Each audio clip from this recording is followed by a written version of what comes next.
I guess I've been there before, but you know what I mean? But, I don't know, there's only 9 of us? Wow. I don't know if you get 9 drivers to do the same thing at the same time. That's gonna be interesting. They, I don't know if they really got it all figured out. I know this past week, I think every day I got a memo that this is the way we're gonna do it. The next day, they're gonna do it this way, next day. So I'm just gonna get out there with the rest of them, and when they say do it, we're gonna do it. Great, we'll open it up to questions with media.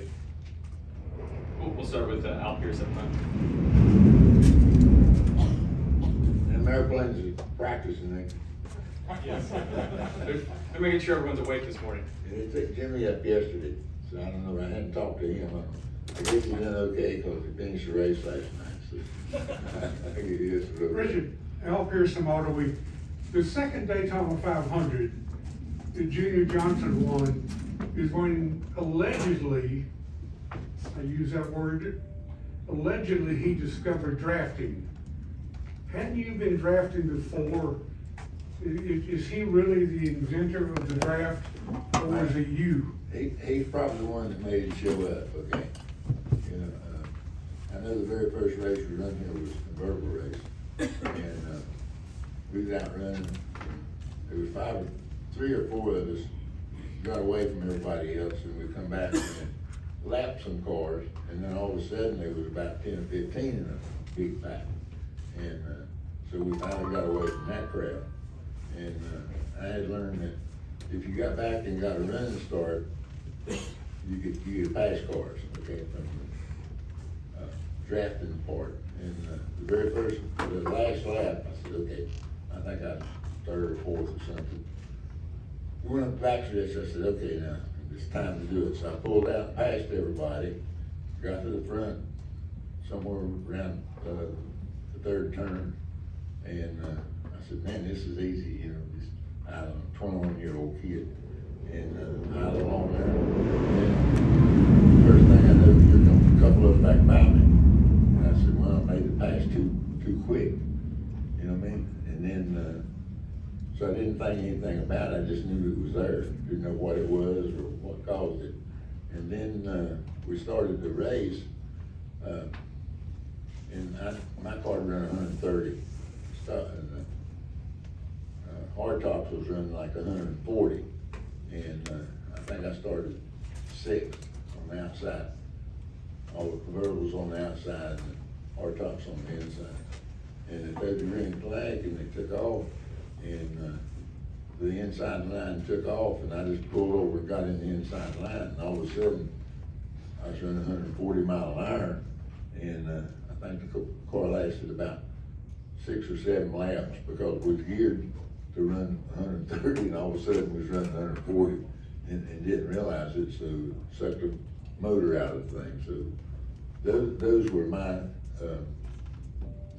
deals to the draft. I understood what was going on at that time. And then Junior had come down here, and he was running the Chevrolet, and they was way behind speed-wise. And he went out, I think, to practice a little bit, got behind the car, and all of a sudden, you know, he was running fast as they were. And so then during the race, I think the Pontiacs was way better than he was, but he just got up behind one of them and just was able to go to the front, and then I think the front man spun out or something right at the last race, and he wound up winning. So, you know, it's really immaterial to it. At least a couple of us had found out. It took a little while before the rest of the drivers understood really what was going on. Thank you. All right, we'll go with Mike and Dustin in front. Mike Henry from NBC. Richard, other than the races you won here, one of the most memorable 500s to me is when Trevor Bain won and you sort of escorted Glenn Wood into victory lane. How did that happen? Were you close to the pit there, or how did that evolve? Somehow or another, I guess we had trouble, we wouldn't run that good. But, I happened to wind up, I was wandering back up and down the pit, wound up in, the Woods Boys pit. And, when the race was over, then all the crowd, they all go to the pit, to the, winner's circle. And Glenn just sat there, they just left him. And so, I said, Glenn, you wanna go to the winner's circle? And I said, yeah. So I got a hold of him, took him in, and, took him to the winner's circle. So that's the only reason I was in the winner's circle, because I brought Glenn in. But everybody was so excited, they just left Glenn. And anyhow, he got in there, so he got to celebrate with them too. Your team's relationship with the Woods, always competitive all those years, but it seemed like you always had good relationships too. How did that sort of work over the years? Well, you know, everywhere they run, they was good, and we were pretty good from time to time. And it wasn't a personal thing. We just knew that we went to the races. We had to outrun the 21 car, and they knew they had to outrun the 43. And it was just one of the deals. There was a family operation. Ours was a family operation, and you know, we knew each other, and we was very competitive on the racetrack, but we got along pretty good. And then basically, it got a lot closer when Kyle started driving for the Woods Boys. And so that just made it come along. And I think we have always respected what Leonard and them had been able to accomplish by just being up there in the country away from all the rest of the race cars, and them doing their own thing, and then coming and not running all the races and still keeping up and being ahead of a lot of people. So it was just a mutual deal that, and we still hang out with the Woods Boys, you know what I mean? Although they're the sons of the rest of them, it's just been a close family from basically from the time we started. You know, used to, in the garage area, we'd do our thing, but then the families, my wife and kids would be in the infield, and Woods Boys would be next door, and we'd eat with each other and all this kind of stuff. So it was a friendly, competitive operation, I guess, to put it that way. We'll come up front to Justin. Also, we have J.C. Richard. Noah Gregson is new to the team this year. What's it been like getting to know him and his unique personality? With a new team deal? Yeah. Well, really it's been kind of confusion from my standpoint. From the standpoint that wherever we went, I had my own little crowd that's kind of run the show. And then when we got with GMS, then we had to kind of blend with them. And then when Jimmy comes in, his crowd kind of, they don't take over the racing part, they take over the front office. So with sponsorships, appearances and all that stuff, Jimmy's crowd's kind of controlling that. So that's something I've never had to put up with, I guess. And I still do my own thing, but then I do a lot for our new team. As far as Noah Gregson, what's it been like getting to know him? Noah Gregson. How's that been? Noah fits right in. You know, we got 3 different drivers now, with Jimmy just driving 4 or 5 races. And we got 3 completely different personalities. So, you know, Eric is just kind of low key, and he just wanders around, don't try to be up front and stuff. Well, Noah's just the opposite. You know, he wants to be noticed, I guess, you know what I mean? But competitive wise, I think it's gonna be really good for the team, because they got they gotta beat their own teammate before they can beat anybody else. So both of them are young, they're still learning, so it's gonna be interesting to watch them. Thank you. We'll go to Frank and then Holly, and then we'll go back to Jordan.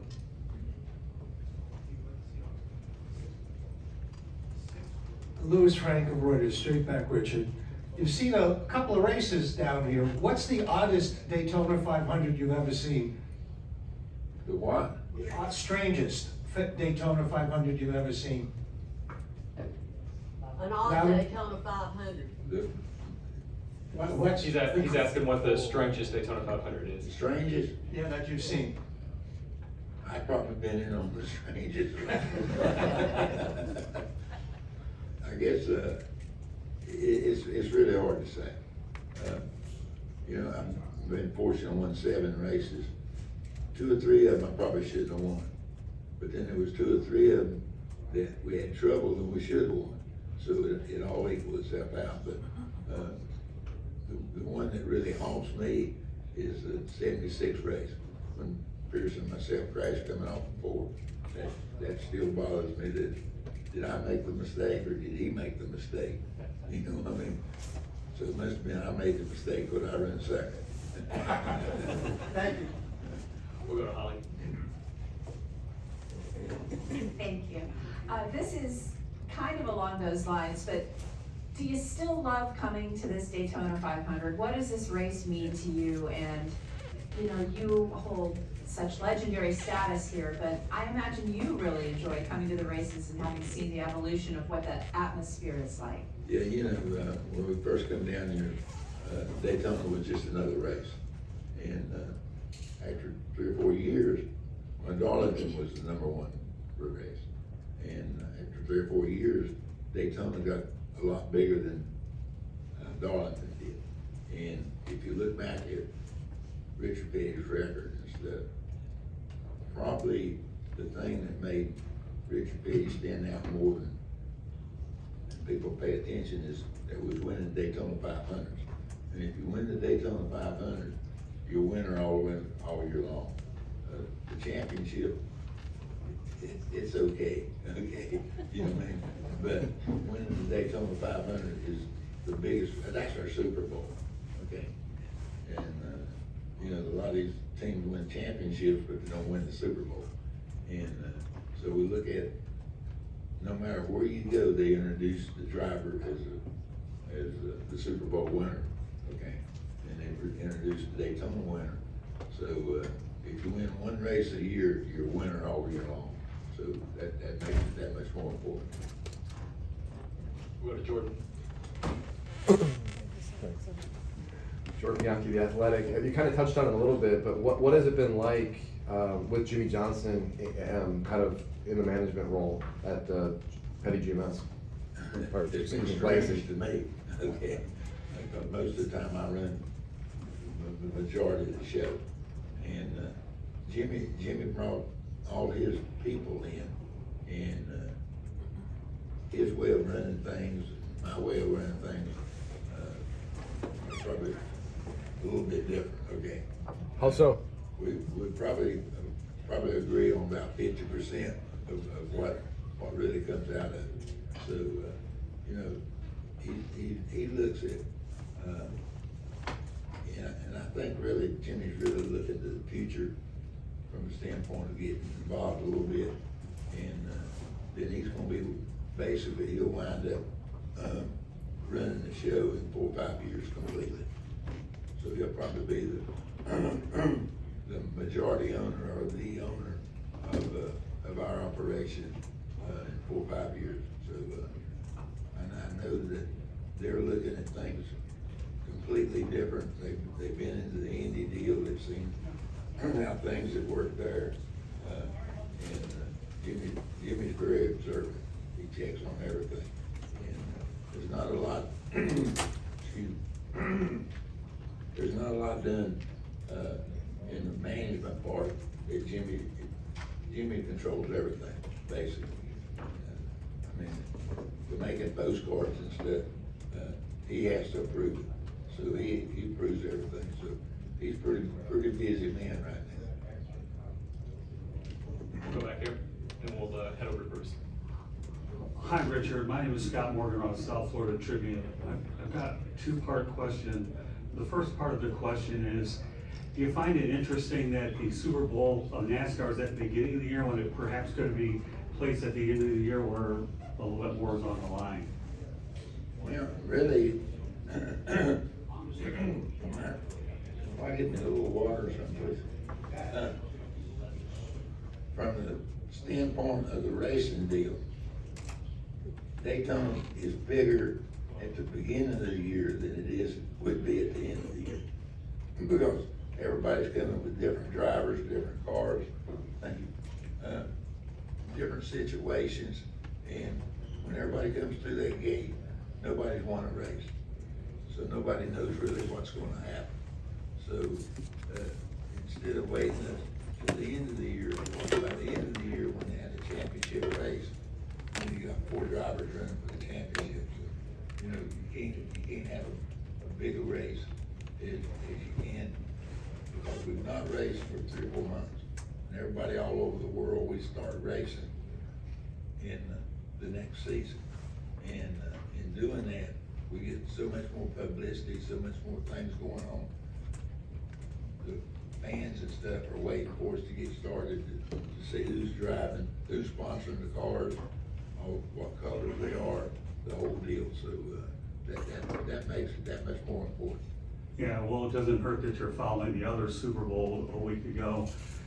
But the second part of my question is being an ambassador like you are, you know, how do you feel when you're able to connect not only to the old generation of NASCAR fans, but a lot of the newer generational people that probably don't know as much about the history, so you can continue to build the sport in the way that you've been able to magnificently do? You gotta be figuring it. I've been around racing for 74 years. So I went to the very first race when my dad ran with a strictly stock car. And so I've been mechanical deal all those years and seen that they took a stock car and they kept modifying it. And basically they ran out of ways to modify a stock car. So a couple of years ago, they decided, you know, we've run out of things to do. We gotta modernize the car. That's the reason that Gen 7 come along.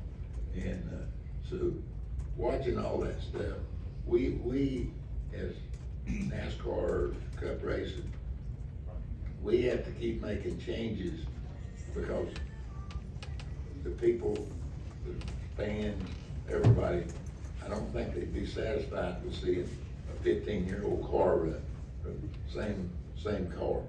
So we have to keep up with technology, all that kind of stuff, and it really gets away from me. I mean, you know, us and the Wood Boys and stuff, we worked in the backyard and we done our own engineering. We didn't have engineers. We just had 3 or 4 people that would make changes. In other words, if you had trouble, you didn't have that trouble anymore. But now you got all these teams and stuff, and some of these guys have got, you know, 15 and 20 engineers. They sit there all day long, running them computers, just punching buttons, to try to pick up a 1/10 of a second. And the way NASCAR's got the rules now, the cars are so NASCAR oriented that, you know, you can't change anything. They've got things down now that they measure in thousands on the car. If you put too much paint on the car in one place, they got them beamers and stuff, and you have to go sand it off. I mean, it's so technical now that it's taken the ingenuity of the drivers and the crews. It's took some of their ingenuity away, because everything's so technical, and that kind of bugs me from that standpoint. But for us to keep up with the time, keep up trying to get new fans and stuff, we have to have new ways of delivering our product, and it has to be a little bit different. Okay, we'll go to Bruce, then Edgar. And 2 questions. Petty names meant so much in the history of the sport. Were you surprised they changed the name of the team? That was one of the operations that when Jimmy come in, it was going to be hard to beat. Petty, Johnson, GMS, you know what I mean? So, and here again is Jimmy's thinking further ahead with his crew, and he come up with a new name. And so, you know, we got him with 7 championships, me with 7 championships, Dale Inman there with 8 championships. So it's a pretty legendary operation from the top up. or top down. And, that's the reason they wanted a new team, they wanted to do stuff a little bit different, and that's the reason they come up with it. And also the way you described, Jimmy's guys taking over more of a role with the team, does that bother you? Yes, and yes it does, okay, because like I say, I've done things my way, which hadn't been too good lately. But as I progress and time progresses and things change in the world, then it's probably time for a change. So, I think, again, Jimmy's looking not just as what's gonna happen this year, but he's trying to lay a foundation for 4 or 5 years, because he's still young enough that he's gonna be around for a long, long time. We'll go to Adrian. Yes, sir. For the last 5 races we decided in overtime, has the style of racing changed here and the way 500s are decided? Oh, yeah, definitely. I mean, you watch the races Thursday night, they all get in line, they run along, and if you're in the inside line, it's liable to take off and beat the outside line, and 15 laps in the back outside line. And the cars are so close, and they don't have any horsepower. So it's hard one car can't do anything. In other words, if somebody pulls out of line, they gotta have help.